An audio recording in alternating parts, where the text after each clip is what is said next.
Né Bernard de Fontaine en 1090 dans une famille noble, Bernard de Clairvaux est un moine bourguignon qui arbitrait les affaires du monde et de l'Église et qui conseillait les rois et les papes. En 1112, il entre dans l'abbaye de Cîteaux et en 1115, il devient abbé de l'abbaye de Clairvaux. Par ses convictions et ses actes, il est devenu l'une des principales figures du XIIe siècle. Il meurt d'épuisement le 20 août 1153 à l'âge de 63 ans. Il est canonisé en 1174 par l'Église catholique et est proclamé docteur de l'Église en 1830. En quoi Bernard de Clairvaux est-il un homme influent?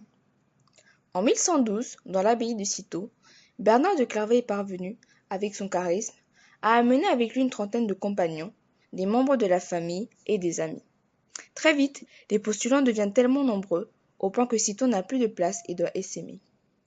En 1115, l'abbé de Cîteaux confie à saint Bernard la tâche de fonder une abbaye dont il sera l'abbé, l'abbaye de Clairvaux.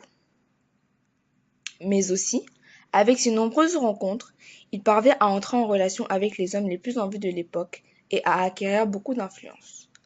Il agit dans les affaires publiques et arbitre les affaires royales, épiscopales et internationales, à caractère religieux ou non. En 1145, Clairvaux offre un pape à l'Église, le cistercien Eugène III. Par la suite, il continue à influer sur ses choix et sur ceux d'autres papes. Pourquoi dit-on de lui qu'il est puissant?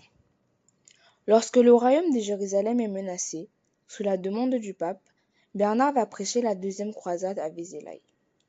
Le 31 mars 1146, le jour de Pâques, il fait un discours au milieu d'une foule de seigneurs et de chevaliers réunis au pied de la colline de Vézelay. Il enflamme la foule et invite les chevaliers qui veulent se croiser à l'humilité, à l'obéissance et au sacrifice. Après son prêche, on lui arrache même des morceaux de vêtements pour en faire des reliques. De plus, Bernard fonde jusqu'à 72 monastères répandus dans toutes les parties de l'Europe. En 1151, 2 ans avant sa mort, il y a 500 abbayes cisterciennes.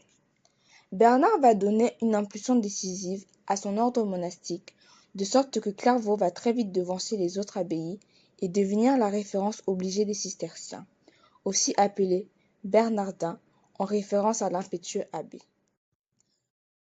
Bernard de Fontaine porte aussi un amour fervent pour Dieu et pour la Vierge. Il tente ainsi de transmettre le culte marial dans tout l'Occident. Sa dévotion particulière pour elle est parfois représentée sur des tableaux. Dessus, on le voit en train de boire le lait de la Vierge. Qu'est-ce qui le qualifie de répressif? Bernard est parfois reconnu comme un clerc qui acceptait l'idée d'user de la violence contre l'hérésie, comme un moine combattant en phase avec une église violente. Au Concile de Troyes, il officialise l'idée de la guerre sainte au sein de la doctrine de l'Église.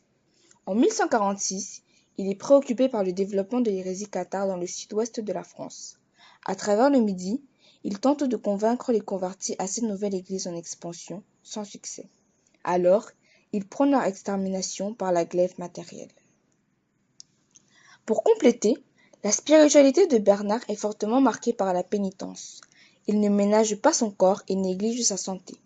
Son goût pour l'austérité s'accorde à merveille avec le dépouillement des églises cisterciennes.